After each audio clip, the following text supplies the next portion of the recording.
Hello to our favorite audience of Twinkle Thomas Food TV. Today we are going to make an amazing potato star, and for that we need potatoes to be squeezed.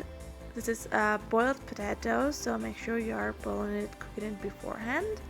And we'll need some onions to be cut it down into small pieces. And we'll also need other greens such as parsley or coriander or dills. Depends what you have at home or what you like mostly. So now we are using coriander, so go on and cut it down as well.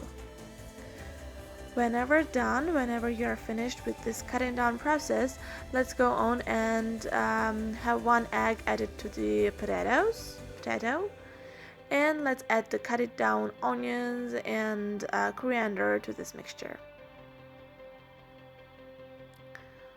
Whenever done, you'll be ready to add 1 teaspoon of salt, half teaspoon of black pepper, and let's go on and mix all of these ingredients together.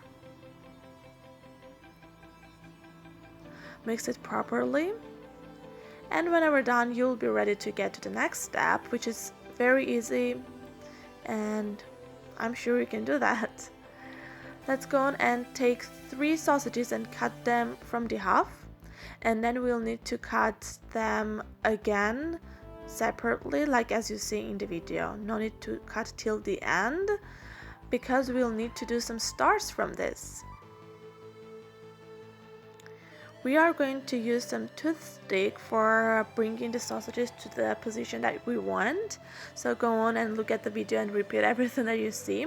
And whenever the star is ready, you can fill it up with the potato mixture that we have just prepared.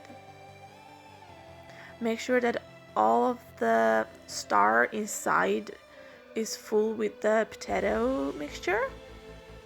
And whenever done, let's add to the top of it some grated cheese. It's beautiful, right?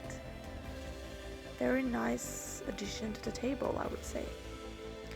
And whenever done, you'll be ready to cook it in the oven and put it into a plate, and you can serve it. But before serving, don't forget to take out the toothpicks, and then only you will be ready to taste it. We hope that you really like it and you'll share this recipe with your friends. Good appetite!